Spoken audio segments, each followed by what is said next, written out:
Hello and welcome, and in today's video I'm going to be showing you the top 10 best early Ark Tames. So without further ado, let's get straight into it. In at number 10, I've decided to put the Rex, as I find this is generally a very admirable creature to have in any given scenario, and it's been in the game for just such a long while. It's been in the game since it's been released, so it's almost been in the game for 9 years now. It's a lot of games in one sentence, isn't it? But either way, this is the creature which would get you through all your bosses. This is the creature that you would look up to because you're like, come on, we'd have to get yourself a Rex, because the Rex is, or at least one of the gold creatures that you would be going for in the early stages of Ark, and it really still does stand up to that to some regards today, although it has lost a little bit of its popularity with ease of taming and other creatures coming out, which you might just say are simply better. But there were some other good options at the time. Obviously things like UTs and all of that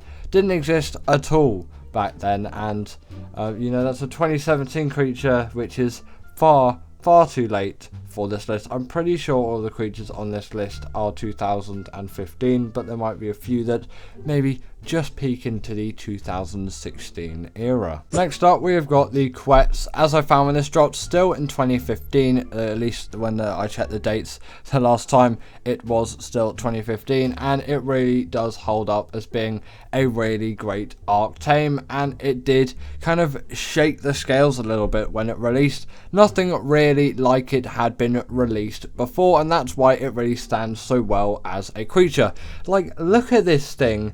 It is a flying animal in which that you can put a platform side on the back of it. You could build your own base on the back of this thing. That was just so mind-blowing at the time, and it really deserves a place on this list for that for me. But due to it just being a little bit later on, and then also a nerf quite soon after, I do have to demote it quite a lot. And there are some other creatures which I thought were a lot more exciting, and this concept was definitely very exciting to me, but it didn't really grip me the most. But I still have to put it in here, as it did make a lot of impact to a lot of Ark players. But I rarely used this thing at the time, and I rarely use this thing now, and I rarely have. I'm sure we all know the Dimorphodon. This actually made a massive impact on me when this was first released into the game. I was like, wait, what? This tiny thing, and it can just do so much damage and attack creatures. And I used this all the time. I would have like a whole big massive pack of Deinonychus behind me, and then boom, like that, they would all go in on those creatures. And yes, I definitely lost a few in my time, but I really did enjoy using these creatures. A very nice, neat addition, and still a 2015 Ark Tame. In at number 7, we have got the Theosaurus, and this really did captivate me as someone who enjoyed the Ark Ocean at the time, and I maybe know that's not the best thing, especially for a beginner, to look out to, because, you know, the Ark Ocean is a very hostile place, but back then there really wasn't all too much in it and to it, and you didn't get, obviously, those birds, I can't remember the name of them now, that would steal all your stuff. Not sure when the jellyfish and electric eels were added, but you did have like plesiosaurs, mosasaurs, megalodons, and obviously the Theosaurus when it was added. At least I'm pretty sure it wasn't around once the game was released, but still a 2015 creature nonetheless, I'm sure of. This was the first creature, as long as I'm right, to include the passive tame, and that added a lot to the sense of the game, and it was a really cool ability, and I still remember it to this day. The passive taming ability, or not really ability but method, was a nice thing to have, and it really felt like the game was evolving, pun intended, because obviously the title has evolved in it, and it was a nice step in the right direction for us, and we really enjoyed this creature. And I say we because everyone that I know when this came out was really excited about this creature. It was a fast, agile underwater mount that could be tamed really easily, and it offered a lot of support with underwater exploration. Very good early tame. Speaking of the Megalodon, I've decided to put on this list as well, as I really did love this creature. This was the first underwater mount I ever tamed. Named it Bruce, obviously, because you've got to name it Bruce. The shark in Jaws was called Bruce, so you've got to name all your sharks Bruce. At least that's the way that I look at it. What's your name for your Megalodons, actually? Because I want to know. Comment that down below in the description, or in the comments, actually. You can't comment in the description. Don't know why I said that, but yeah, comment that down below. would you name your Megalodons, or do you have any funny or interesting names for any of your creatures? As I have a couple, I've probably hinted a few of them in the videos, but I want to know what yours are, because I know people that have loads of weird names for creatures. I'll give you one right now. The Titanoboa, no Titanoboa, it's a danger noodle. Always, that was one of my favourites. The Megalodon has since seen a TLC though, since its release, and now it does the bleed ability, but I still really loved it back then. I didn't even know what a bleed ability was back in those days. As far as I'm concerned, that wasn't in the game at all, apart from maybe the Giga had it when it released, something like that, but that might have been a later edition as well.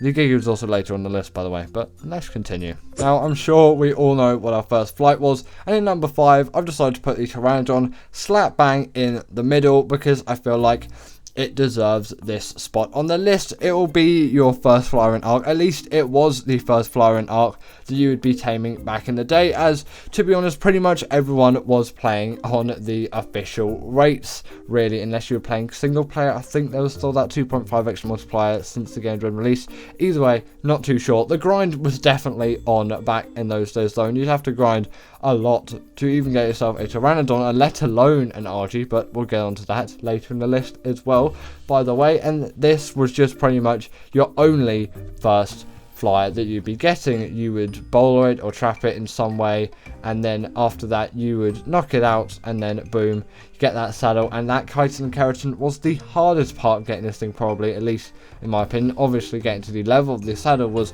just a tremendous exercise to get to at the time, as well as getting like 35 or 40 I think it was, because they grouped levels in 5s and 10s really in those stages of the game. Like you get loads of stuff at level 25, and then you get loads of stuff at level 30. Kind of glad they changed it, because you get stuff at all different levels, and obviously it's a lot more organized now. Did you prefer the old system? Do you prefer the new system? Give me your take on that, because I'm definitely a very new system for Ark stuff, but you know, your preference might be the old stuff if that's your thing. Would you rather just get loads of stuff? Actually, let me rephrase this. Would you rather get loads of stuff at level 25, or get stuff at level 21, 22, 23, 24 and 25 just as a collective? Or would you rather just get everything at 20 and then 25? Would that be better for you, or would that not be better for you? Comment that down below, because I'm inquisitive. Continuing on, I have decided to put the Spinosaurus, as I really did look up to this creature in my early stages of Ark. You might think, well, the Rex is that go-to all-time creature where it's like, you know, the Rex is my goal tame, that is the only creature I'm going to go for. Why possibly would I go for anything else?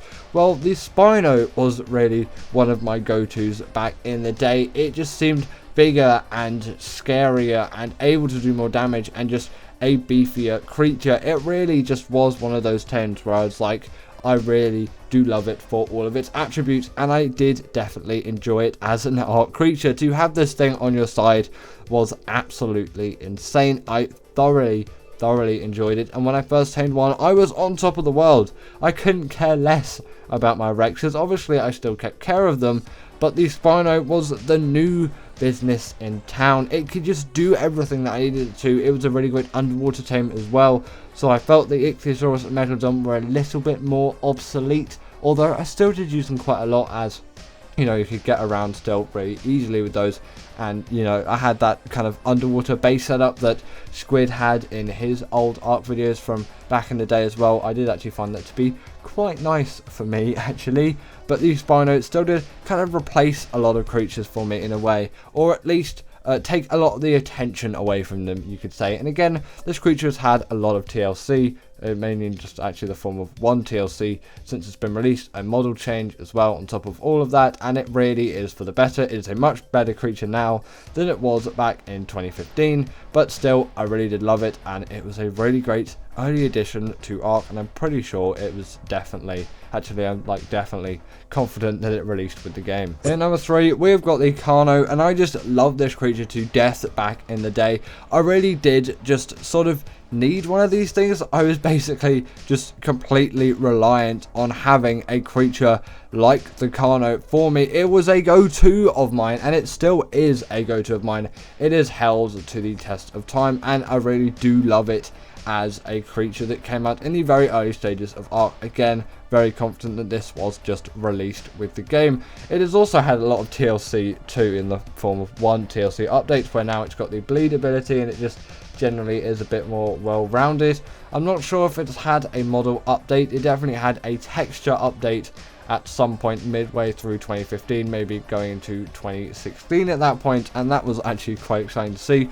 But the Carno really did just excite me as a creature, because I had loads of raptors at the time, but they kept getting killed, and it really wasn't something which I wanted to keep taming. And I saw the Carno and I was like, right, I'll get one of those. Looked at where the saddle level was and I was like, maybe I shouldn't, but I was like, no, I'll still get one. And then it followed me around everywhere once I tamed one, of course, and I would take it on metal runs and all of that, and just let it attack some things, get its level up, because that's kind of just what I did to level up creatures back then. You know, I just take them around with me and just tell it to kill things. It really did also just make my life a whole lot easier as well, which just added to the overall benefit of this creature and how much I loved it. And then when I finally got that saddle, it was just so nice to ride around on these creatures as well. And then I could progress onto things like Rexes and Spinos, because allos weren't a thing at this time whatsoever. I think they're a 2016 addition to Ark, and the Carno really did rule the roost, and I still think it's quite high up there for me, and actually for me, superior to the allo. In number 2, we've got the Ark Tames, and this is again gone through TLC with a model update and a whole host of new features. Not sure if I actually did have the Smithy as a saddle when it first released. I think the Castoroides was the first one to gain that, but maybe it gained it at the same time or at a later date when the TLC stuff happened. And I'm not sure if it had all the weight reduction, but it definitely had a very high weight stat, and it could pick up a huge amount of tames, much more than something like a Pteranodon, and it really was just an upgraded Pteranodon in my eyes, more stamina, more weight, and because you could crank the speed on these things, because movement speed on flies was still a thing. Really do wish that that was still a thing that you could do, because I just loved it so much. And I still, obviously, every time I'm playing single player or if I'm running a server or something, I will always have flyer speed leveling on, and obviously player speed leveling now if I'm doing ASA, which actually I do little of. I mainly stick to Survival Evolved because I'm just enjoying it a lot more right now, and I am playing through Gen 1, and you can't really do that on Survival Ascended at the moment. I'm playing through it again, obviously. I have done Gen 1 before, and the RG really just was the kind of gateway to the best fire on the map, and that's why the Quetzal really didn't land too much for me, because I felt the RG did everything it needed to do for me, and I didn't need something like the Quetzal. Yes, the Skybase was very cool and inventive, but maybe not quite what I wanted. And in number 1, we've got the Giga, because this is, in my opinion, really deserving of this spot. It is just a go-to Ark creature for me, or at least it was back in the day. Now I kind of tend to stick to the Castoroides. And come on, this thing still released in 2015, yes, later on in the year, and it was an absolute monster. It was just so fun to get. The Rex and the Spino sort of seemed a bit obsolete with a creature like this. It was so massive, and it might have done the bleed ability back then, but I'm not sure. The wild ones, obviously, because the tame ones had no bleed ability whatsoever. And obviously the wild ones were a lot more powerful than once you got the same ones, but you didn't really notice that at the time. You would just absolutely decimate all the creatures in the area, and that rage buff was actually a really cool, nice, neat ability you'd be crediting a lot of the time. At least I was. I thought that was a very cool addition, and it really made the Giga more immersive as a creature, where now it just kind of seems to be an annoyance. And it really didn't feel like its stamina was too awful back in the day. I never really encountered that all too much. I'm not sure if it was reduced or something like that, or just simply a placebo on my part, but I really do find that with stats like stamina and weights, they always felt higher back in the day. I'm not really sure why though. But anyway, that is the end of today's video. I really hope that you all have enjoyed, as I've definitely enjoyed making this one. As always, comment down below what is the best early or OG Ark Tame to you, and if you didn't agree with this list, then put your 10 down below in the comments, obviously not the description, and I'll see you later.